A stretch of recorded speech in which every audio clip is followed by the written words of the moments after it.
Good morning and welcome to the DFS Army YouTube channel. I'm Razzle11 and you can find me on X at Razzle11Grinds. We are going to take a look at pitching for today, the 9th of May. It is Friday. We do have a 12-game main slate ahead of us this evening. And as you can see, I brought up the weather. We do have some slight weather concerns in New York, maybe in Tampa, but nothing too crazy to worry about. A couple of colder temperature games in New York and Cleveland, even in Chicago. Not going to be the warmest of nights, but still, for the most part, we shouldn't have to deal with any weather concerns as far as pitching goes. No real windy situations either, so that'll be interesting.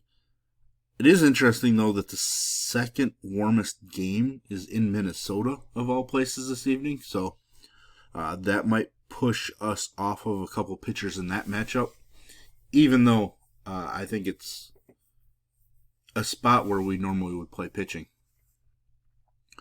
With that said, this is a first look at our pitching options on the slate, and I will be looking at DraftKings, and that is a majority of my action.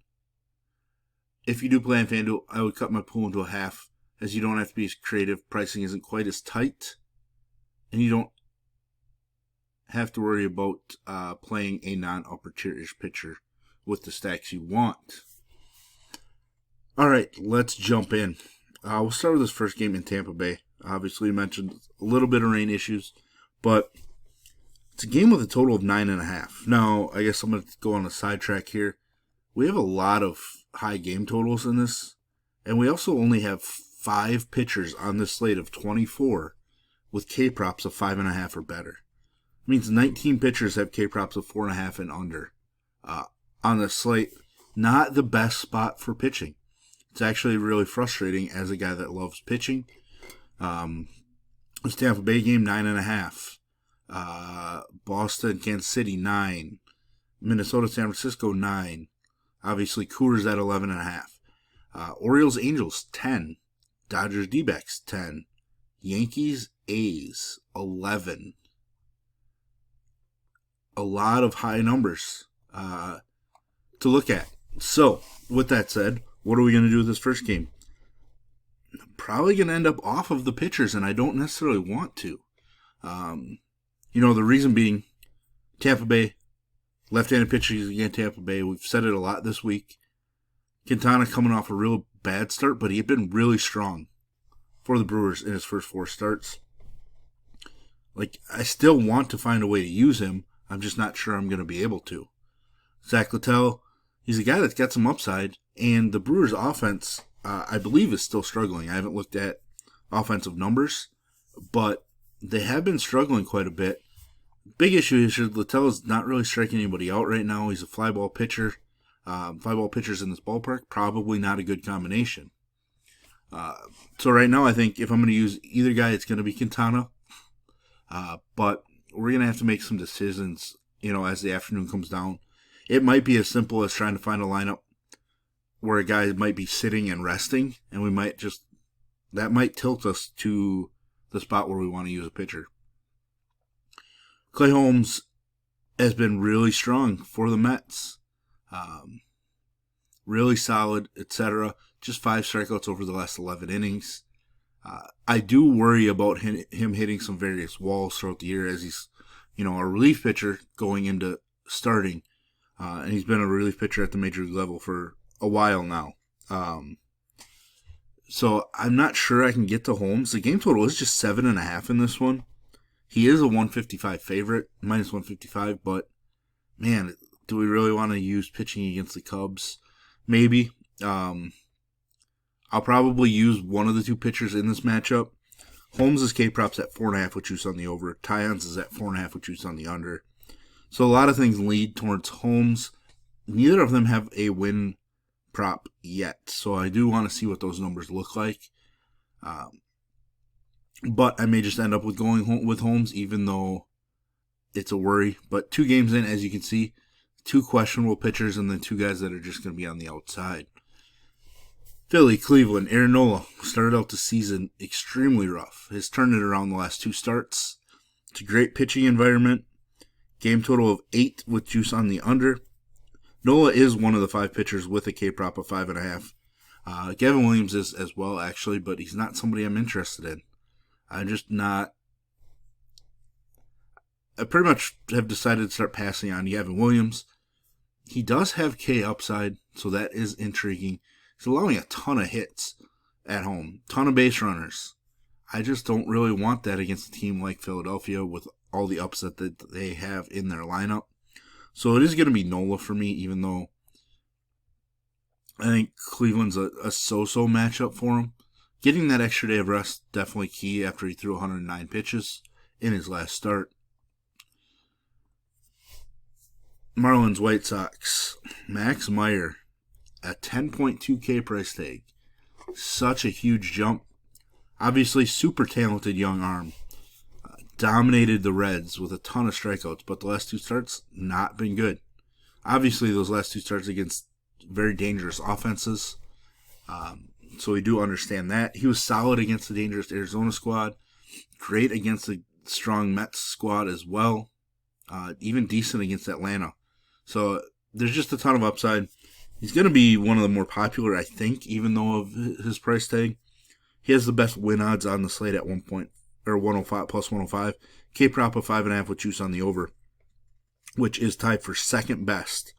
So obviously one of the 5 pitchers with a K prop of 5.5. Game total of just 8.5. So we're definitely going to be using Max Meyer. I'm not using Bryce Wilson at all. Even against the Marlins, I will pass. Boston, Kansas City. Dobbins versus Lorenzen. Dobbins, a couple decent starts and then a not so good start against Minnesota. Kansas City doesn't strike out a whole lot, so that is a worry. His K-prop's at 3.5 with juice on the under. It's basically the same K-prop as Kyle Hendricks has on this slate. I don't think we're going to end up on Hunter Dobbins in this spot.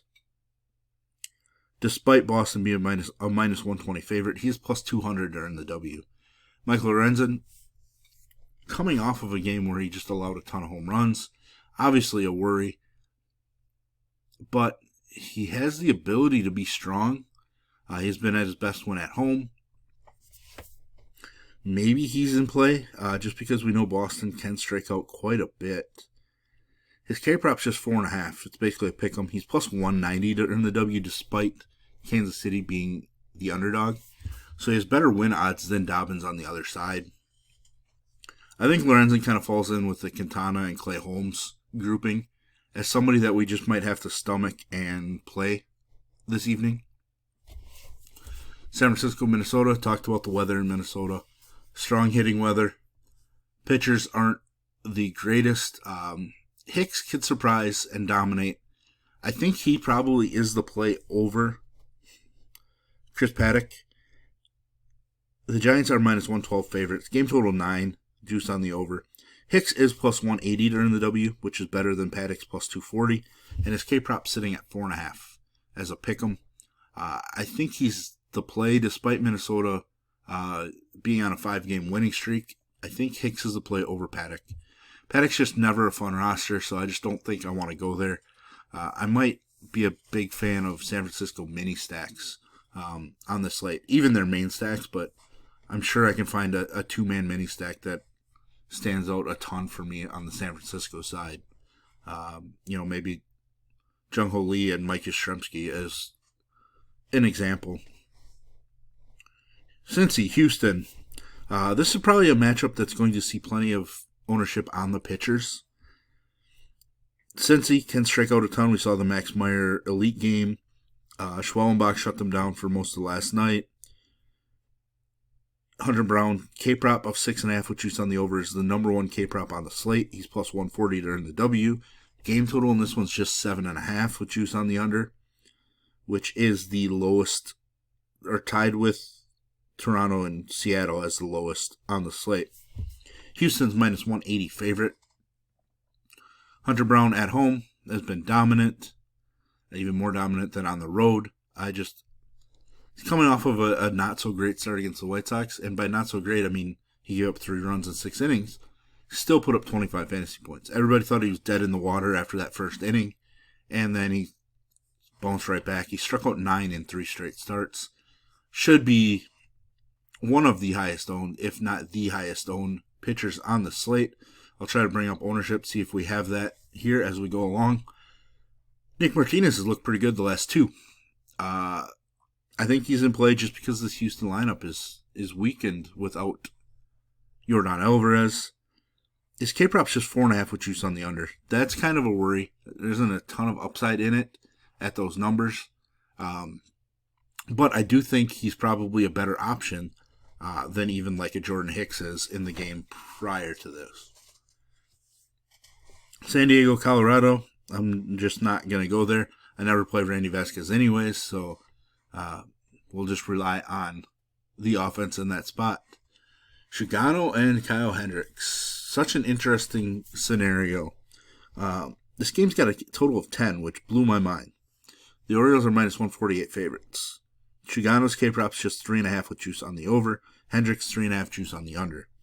But Shigano's plus 130 to earn the W. And if you look, he really hasn't been that bad. 3 earned runs or less in every start. It's just generally his strikeouts weren't there. 12 strikeouts over the last 11 innings. It's an interesting spot because that Angels lineup is pretty weak overall. I know we were playing them a lot early on because they went on a home run binge. I just don't think that's them as a team.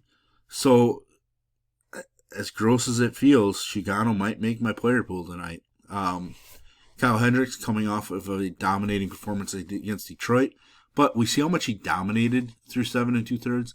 Still only put up 23 fantasy points. Like, that feels like a ceiling type performance, and he still only put up 23. Is that somebody that we need in our pool? I'm going to lean towards no, even though Baltimore has struggled a bit. I just don't think he has the upside we're going to need. I mean, he's plus 265 to earn the W, so a lot of numbers pointing to him to just not be an option for us, and I don't think I'm going to wish at the end of the night that I played Kyle Hendricks. Eduardo Rodriguez, super volatile, ton of K upside. Taking on a dangerous Dodgers squad. What do? I think we play him. A sprinkle, maybe. He is minus 125 favorite. He's plus 200 there in the W. K-prop of 4.5 juice on the over. Obviously, the game total at 10 is extreme, but I do think Eduardo Rodriguez offers enough upside that we want to play him. Sasaki, I'm probably going to have to pass on him yet. He's just not showing me enough upside at this point. He's just not striking guys out. He's walking too many, and has allowed a home run in each of the last 4 starts. Just don't think we can go there. He's plus 220 to earn the W's. K-prop's just 3.5 with juice on the over. I don't feel great about using Eduardo Rodriguez either because I just never want to pick on the Dodgers, to be honest. Now, the other game with a total of 7.5 is this Toronto-Seattle matchup. Gausman, Luis Castillo, 2 very experienced pitchers. Gausman, great bounce back after a rough start against the Yankees. Dangerous offense in Seattle, but still, Gausman is certainly in play. K-prop of 5.5 juices on the over. He's plus 170 to earn the W, while Luis Castillo is plus 190, despite Seattle being a minus 142 favorite. I think Gausman has more upside than Castillo. There are more strikeouts in the Seattle lineup. Toronto, not a huge strikeout team. And Luis Castillo's strikeout numbers have definitely fallen off compared to prime Luis Castillo. With that said, he's been pretty good. 0 1 run allowed in 3 out of his last 5 starts. 2 or less in 5 of 7 starts on the season. Pitching at home where he has been dominant. He's definitely going to be in play. It's just, does he have as much upside as Gausman? I don't believe so. So we'll play them both.